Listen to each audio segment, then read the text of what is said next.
कांग्रेस संसदीय दल की अध्यक्ष सोनिया गांधी ने नरेंद्र मोदी पर तीखा हमला बोला। अंग्रेजी अखबार द हिंदू में अपने आर्टिकल के जरिए सोनिया ने दावा किया कि पीएम मोदी के रुख से ऐसा बिल्कुल नहीं लगता कि उन्होंने 2024 के जनादेश को समझा है। सोनिया गांधी ने कहा कि पीएम इस तरह का व्यवहार कर रहे हैं मानो कुछ भी नहीं बदला। सोनिया ने कहा कि पीएम मोदी आम सहमति का उपदेश तो दे देते हैं, लेकिन वो टकराव को बढ़ावा देना जारी रखते हैं।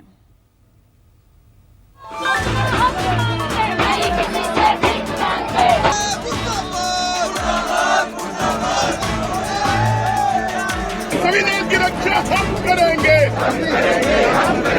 प्रधानमंत्री कहते हैं कोऑपरेशन होनी चाहिए, सबको मिलकर काम करना चाहिए। बाहर वो कहते हैं और अंदर कुछ और कहते हैं। 25 जून न भूलने वाला दिवस। देश में आपातकाल इमरजेंसी लगाने के निर्णय की कड़े शब्दों में निंदा करता है। I am not getting no. BJP भले बहुमत से दूर रह गई, लेकिन सत्ता के रुख में कोई परिवर्तन नहीं आया। जिस संविधान के नारे ने विपक्ष को ताकत दी, सत्ताधारी खेमे ने उसे भी नजरअंदाज कर दिया। Long live! Long live! Long live! Our constitution long live! Long live! Long live! संविधान का रक्षा कौन करेंगे? हम करेंगे। प्रोटेम स्पीकर से स्पीकर तक के चुनाव में बीजेपी ने दबंगई दिखाई और ये बात सोनिया गांधी को रास नहीं आई। कांग्रेस संसदीय दल की नेता सोनिया गांधी ने पीएम मोदी के खिलाफ हल्ला बोल दिया, उनकी कथनी और करनी का अंतर बता दिया। यहां तक कि कह दिया कि पीएम मोदी आम सहमति का पाठ तो पढ़ाते हैं, लेकिन असल में वो खुद टकराव को बढ़ावा देते हैं। अंग्रेजी दैनिक अखबार द हिंदू में प्रकाशित लेख में सोनिया ने लिखा, पीएम मोदी कहते कुछ हैं और करते कुछ हैं। प्रधानमंत्री ऐसे काम कर रहे हैं जैसे कुछ हुआ ही ना हो। वो आम सहमति का पाठ पढ़ाते हैं, लेकिन टकराव को बढ़ावा देते हैं। इस बात का जरा भी सबूत नहीं है कि उन्होंने चुनावी नतीजों को स्वीकार किया या जनादेश को समझा है और लाखों मतदाताओं की ओर से उन्हें दिए गए संदेश पर विचार किया।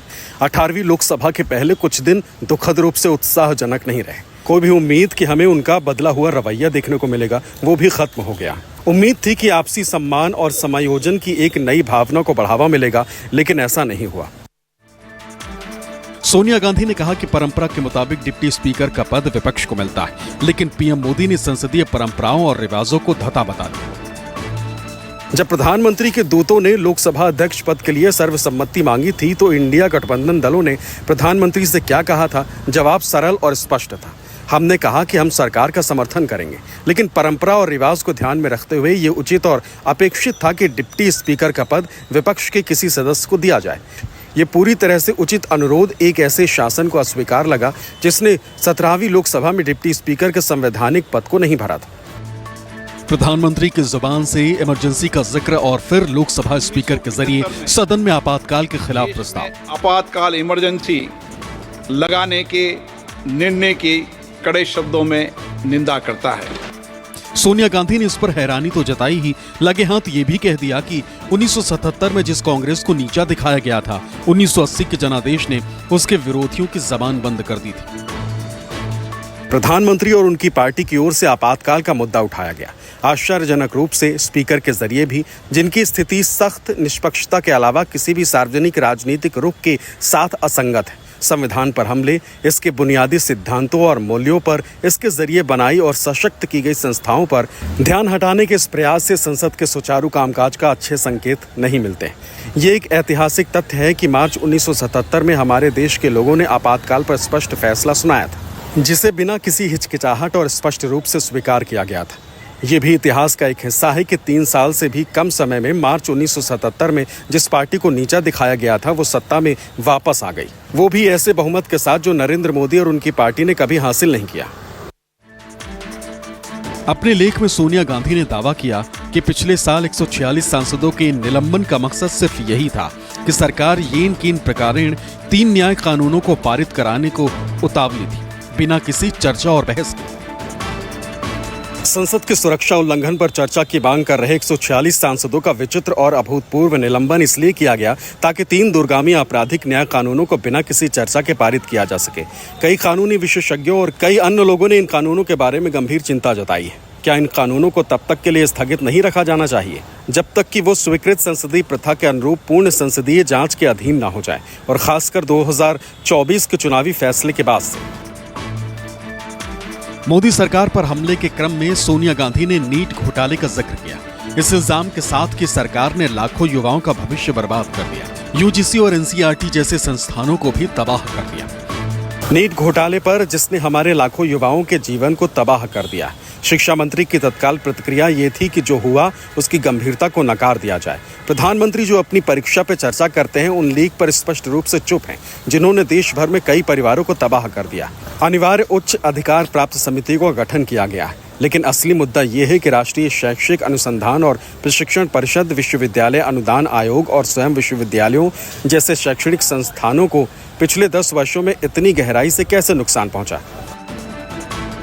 सोनिया गांधी ने दावा किया कि अल्पसंख्यकों के खिलाफ हिंसा और बुलडोजर एक्शन तेज हो गए। जहां जहां बीजेपी की सरकारें हैं, वहां नियमों को धता बताते हुए गरीबों के घर ढहाए जा रहे हैं। भारत के अल्पसंख्यकों के खिलाफ हिंसा और धमकी का अभियान एक बार फिर तेज हो गया। बीजेपी शासित राज्यों में बुलडोजर फिर से केवल आरोपों के आधार पर अल्पसंख्यकों के घरों को गिरा रहे हैं, उचित प्रक्रिया को उल्लंघन कर रहे हैं और सामूहिक सजा दे रहे हैं। ये देखते हुए कि चुनाव प्रचार के दौरान प्रधानमंत्री ने सांप्रदायिक मुद्दे उठाए और झूठ बोला था, ये कोई आश्चर्य की बात नहीं है। उन्होंने इस डर से उकसावे में बयानबाजी को बढ़ा दिया कि चुनाव उनके हाथ से फिसल रहा। उन्होंने अपने पद की गरिमा और मर्यादा की पूरी तरह से उपेक्षा की। जिस मणिपुर की हिंसा ने पूरे देश और दुनिया को बेचैन कर दिया, जिस मणिपुर की हिंसा के बहाने आरएसएस प्रमुख मोहन भागवत ने भी सत्ता को अहंकारी बताया, सोनिया गांधी ने भी उस मणिपुर का जिक्र कर पीएम मोदी की दुखती रख दी। फरवरी 2022 में बीजेपी और उसके सहयोगियों को मणिपुर विधानसभा चुनावों में प्रचंड बहुमत मिला। फिर भी 15 महीनों के भीतर मणिपुर जलने लगा, या ये कहा जाना चाहिए कि उसे जलने दिया गया। सैकड़ों लोग मारे गए और हजारों विस्थापित हुए। इस सबसे संवेदनशील राज्य में सामाजिक सद्भाव बिगड़ गया है। फिर भी प्रधानमंत्री को ना तो राज्य का दौरा करने और ना ही उसके राजनीतिक नेताओं से मिलने का समय या झुकाव दिखा। इसमें कोई आश्चर्य की बात नहीं है कि उनकी पार्टी ने वहां लोकसभा की दोनों सीटें गंवा दी, लेकिन इससे मणिपुर के विविध समाज को अपनी चपेट में लेने वाले संकट से उनके सबसे असंवेदनशील व्यवहार पर कोई प्रभाव नहीं पड़ा। सोनिया गांधी ने पीएम मोदी के चुनावी अभियान और 400 पार के नारे पर भी तंज कसा। ये दावा किया कि हिंदुस्तान की आम जनता ने प्रधानमंत्री के आह्वान को सिरे से खारिज कर दिया। प्रधानमंत्री ने 40 दिनों तक चले अपने अभियान से खुद को छोटा कर लिया। उनके शब्दों ने हमारे सामाजिक ताने बाने और उस पद की गरिमा को जिसे धारण करने का उन्हें सौभाग्य मिला को अपूर्णीय क्षति पहुंचाई। ये उनके लिए सोचने और आत्मनिरीक्षण करने और ये पहचानने का समय है कि 400 से अधिक संसदीय सीटों के लिए उनके आह्वान को खारिज करते हुए हमारे करोड़ों वोटर्स ने, जिनसे वो सबका साथ सबका विकास का वादा करते हैं, ने एक शक्तिशाली संदेश भेजा। सोनिया गांधी ने साफ किया कि विपक्ष टकराव नहीं सहयोग चाहता है, ताकि संसद में गरीबों के मुद्दे गूंजे, करोड़ों लोगों की रोजमर्रा की मुश्किलों का हल निकले, उनकी चिंताएं दूर की जा सके। इंडिया गठबंधन के दलों ने स्पष्ट कर दिया है कि वो टकराव वाला रवैया नहीं चाहते हैं। विपक्ष के नेता राहुल गांधी ने सहयोग की पेशकश की है। इंडिया गठबंधन के घटक दलों के नेताओं ने स्पष्ट कर दिया है कि वो संसद में बेहतर भूमिका निभाने और इसकी कार्यवाही के संचालन में निष्पक्षता की तलाश कर रहे हैं। हमें उम्मीद है कि प्रधानमंत्री और उनकी सरकार सकारात्मक प्रतिक्रिया देंगे। शुरुआती सबूत अच्छे संकेत नहीं देते, लेकिन हम विपक्षी दल संसद में संतुलन और उत्पादकता बहाल करने के लिए प्रतिबद्ध हैं। ये सुनिश्चित करने के लिए कि जिन्होंने हमें प्रतिनिधि बनाकर संसद में भेजा है, उन लाखों लोगों की आवाज सुनी जाए, उनकी चिंताओं को उठाया और संबोधित किया जाए। विपक्षी दलों ने हुकूमत पर सोनिया गांधी के हमले को जायज और जरूरी बताया, तो बीजेपी ने कहा कि कांग्रेस अपनी हार हजम नहीं कर पा रही। सोनिया गांधी हार की हताशा में पीएम को निशाना बना रही, जबकि हकीकत यह है कि जनादेश प्रधानमंत्री को ही मिला। आर्टिकल एक तरह से समीचीन है, समसामयिक है और सरकार को आईना दिखाता है। अब इमरजेंसी की बात देखिए, इंटरेस्टिंग है। मैं तो हमेशा मानता हूं कि इंदिरा जी के एडवाइजर्स अच्छे नहीं थे। अगर मोदी जी, अमित शाह जी जैसे एडवाइजर होते तो 352 आर्टिकल की जरूरत ही नहीं थी। 3, 2, 5 मिल करके पूरे देश में इमरजेंसी वाले हालात कर देते।